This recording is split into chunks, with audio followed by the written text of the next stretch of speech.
साल 2017 था। मैंने दिल्ली यूनिवर्सिटी से अपना ग्रेजुएशन कंप्लीट किया। उसके बाद एयरफोर्स का एग्जाम एफकेट दिया, साथ में एसएससी सीजीएल की कोचिंग लेना शुरू किया। पढ़ाई चल रही थी, एग्जाम पास आ रहा था, एफकेट का रिजल्ट भी आया। 3.5 मार्क्स से मेरा सिलेक्शन नहीं हो पाया। लेकिन इस सब के बीच में एक चीज थी जो मैं नहीं छोड़ पा रही थी, हर फ्राइडे जाके थिएटर में नई फिल्म खुद से देखना। और ऐसे ही एक फ्राइडे मेरी जिंदगी में अंधाधुन आती है। एक दोस्त से उस फिल्म की एंडिंग डिस्कस कर रही थी, उसको मजा आया तो उसने बोला रिकॉर्ड करके इंटरनेट पे डाल देते हैं। रात में 10 बजे वो वीडियो डाला और 12 बजे तक उस पर 250 व्यूज आ गए थे, जो सुबह 2000 में बदल गए। बस यहाँ से फिल्मी इंडियन की शुरुआत हो गई। ये सब राम कहानी मैं आपको इसीलिए बता रही हूँ क्योंकि काफी लोग मुझसे पूछते हैं 7 साल हो गए लेकिन मैंने अपने चैनल पे कभी किसी चीज का ऐड क्यों नहीं किया। क्योंकि ड्यू से 3 साल की डिग्री लेने के बाद भी जो चीज मुझे खुद का रिस्पेक्ट नहीं दे पाई वो एक 3 मिनट के वीडियो से मिल गया। इसीलिए ना मैं अपने चैनल पे कभी ऐड करती हूँ और ना ही जिंदगी में कभी करूंगी। और ये पूरी 7 साल की मेहनत सिर्फ 7 सेकंड्स में वही लोग मुझसे छीनना चाहते हैं जिनकी फिल्मों के लिए 7 सालों में रात दिन मैंने बिना रुके काम किया है और शायद वो ये जानते तक नहीं है। पिछले हफ्ते 5 सितंबर को बहुत सारी मूवीज आई, मैंने सारी देखी, सबका रिव्यू डाला और जैसा अक्सर होता है कुछ लोगों को वीडियो पसंद आया, कुछ को नहीं आया। जब मैं किसी का रिव्यू कर सकती हूँ तो लोग मेरा भी रिव्यू कर सकते हैं, इसमें कुछ गलत नहीं है। सबको इस देश में फ्रीडम ऑफ एक्सप्रेशन की आजादी है।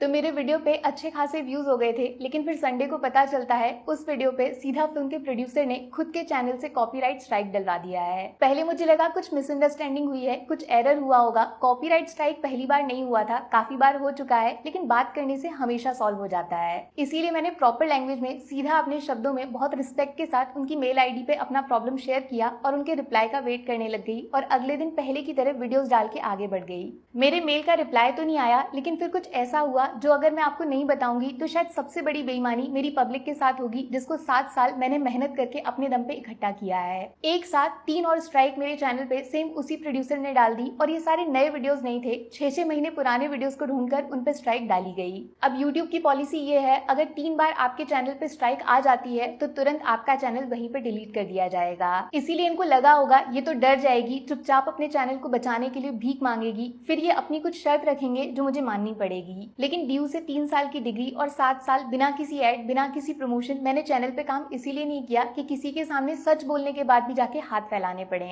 अब मैं आपके सामने एक्सपोज करूंगी ये पूरा रैकेट कैसे चलाया जाता है। बहुत सालों पहले न्यूज़पेपर में नई फिल्मों के रिव्यूज आते थे, फिर उनको खरीद लिया गया। फिर सोशल मीडिया आया तो ऑनलाइन लिखकर रिव्यूज डाले जाने लगे। आप यकीन नहीं करोगे, बिना फिल्म रिलीज हुए इनको पहले ही रिव्यूज लिख के दिए जाते थे, ये वही डाल देते थे। लेकिन फिर जैसे ही यूट्यूब पर नॉर्मल लोग अपना चैनल बना के फिल्मों के बारे में बोलने लग गए, पहले इनको लगा क्या ही फर्क पड़ेगा, कौन इन लोगों पे ध्यान देगा। लेकिन जैसे ही ये फिल्म रिव्यू कैटेगरी बड़ी हो गई तो इनको टेंशन होने लगा, इनको कंट्रोल कैसे करेंगे, ये कोई मुंबई में बैठे हुए दोस्त रिश्तेदार तो है नहीं। तब इन्होंने क्रिएटर्स को कांटेक्ट करना शुरू किया, कुछ पैसों से मान गए तो कुछ को एक्टर्स के इंटरव्यू का लालच देकर उनको खुद से जोड़ लिया। मेरे पास भी ऑफर आया था, मैं नाम नहीं लूंगी, शायद बॉलीवुड का सबसे बड़ा प्रोडक्शन हाउस है, दूसरा ओटीटी का एक बहुत बड़ा प्लेटफॉर्म है, लेकिन मैंने आज तक किसी को रिप्लाई नहीं किया, सिर्फ अपने काम से काम रखा। तो मेरे जैसे लोगों के लिए इन्होंने रास्ता ढूंढा है कॉपीराइट स्ट्राइक्स का। रीजन बताते हैं, मैंने वीडियो में इनकी फिल्म का फोटो यूज किया है। नाम में ही कॉपी और राइट है, किसी चीज को कॉपी करके खुद को उसका मालिक बताना, ये होता है कॉपीराइट। भैया तुम्हारी फिल्म तुमको मुबारक, ये कोई नहीं बोल रहा कि वो फिल्म मैंने बनाई है और ना ही तुम्हारी पूरी की पूरी फिल्म मैंने अपने चैनल पे डाल दी है। किसी चीज के बारे में कमेंट्री करने के लिए, उसके बारे में रिव्यूज देने के लिए उसका फोटो यूज किया गया तो वो फेयर यूज में आता है, उससे फिल्म का बॉक्स ऑफिस कलेक्शन मेरे अकाउंट में नहीं चला जाएगा। बॉक्स ऑफिस से तो इनको लेना देना ही नहीं है। कोमल नहाटा सर ने विद प्रूफ बताया था कैसे आजकल फिल्म मेकर्स खुद अपनी फिल्मों के टिकट खरीद रहे हैं। जो एक्स्ट्रा खर्चा ये आजकल करते हैं वो हम जैसे क्रिएटर से वसूलना चाहते हैं कॉपीराइट स्ट्राइक्स डाल के। सोचो अगर प्रेमानंद महाराज कॉपीराइट स्ट्राइक्स डालने पे आ जाएं तो इंडिया में 50% यूट्यूब और 50% इंस्टाग्राम चैनल्स अभी आज डिलीट हो जाएंगे। लेकिन उनके बारे में बात करना, राधा रानी, भगवान कृष्ण के बारे में बात करना, यही तो वो चाहते हैं। इसके लिए वो कोई कॉपीराइट स्ट्राइक नहीं देंगे, जितना उनके बारे में बात करोगे उनको अच्छा लगेगा।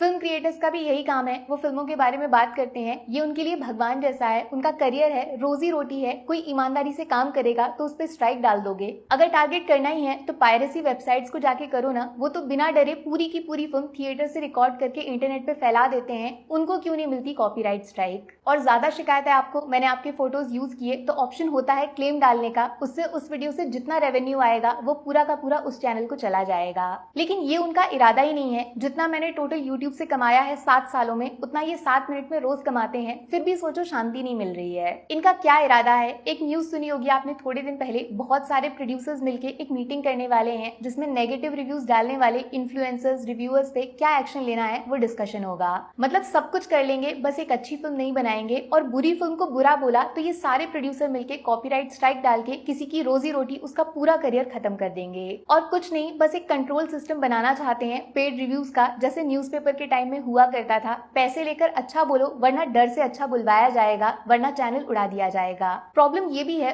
फिल्म कंटेंट क्रिएटर्स की वजह से पब्लिक अब केजीएफ, कांतारा, लोका जैसी मूवीज के बारे में जानने लगी है, जिससे साउथ की फिल्म भी अब डायरेक्ट नॉर्थ में रिलीज होने लगी है। इनका जो पावर था थिएटर ओनर्स के ऊपर वो ढीला पड़ रहा है, तो कंटेंट क्रिएटर्स को ही खत्म कर दो। सेम यही केस हुआ था मोहक मंगल के साथ भी। उसके चैनल पे 2 बार स्ट्राइक्स डाल के उसको अपने हाथों की कठपुतली बनाना चाहते थे, 45 लाख तक डिमांड कर रहे थे। भाई अगर पैसे ही चाहिए ना तो आप बहुत गलत इंसान को टारगेट कर रहे हो। ना तो मैं ऐड करती हूँ और ना ही आप लोग मुझे खरीद पाते हो। पैसे कहाँ से लाऊंगी मैं? मेरे पास जो है बस वो ये पब्लिक है। और मैं यकीन से बता सकती हूँ ये सिर्फ मेरे साथ नहीं हो रहा है, बहुत सारे लोग इस चीज से मेंटली परेशान होंगे। सोचो बड़े चैनल्स पे ये सब खुलेआम कर सकते हैं तो छोटे क्रिएटर्स को कितना टॉर्चर करते होंगे। अब बस बहुत हुआ, डरना नहीं है। जैसे मोहक ने ये मेल लिखा था, मैं भी same to same prime minister of India Narendra Modi और minister of information and broadcasting Ashwini Vaishnaw को लिखने जा रही हूँ freedom of speech plus power का मिसयूज करने के लिए। तो नीचे दोनों की मेल आईडी शेयर कर दूंगी। अगर आपको भी किसी ने इसी तरह डराया धमकाया है तो सारे मेल्स, जो भी मैसेजेस आए हैं, कोई कॉल रिकॉर्डिंग है, सब कुछ इकट्ठा कर लो, सब बता देना।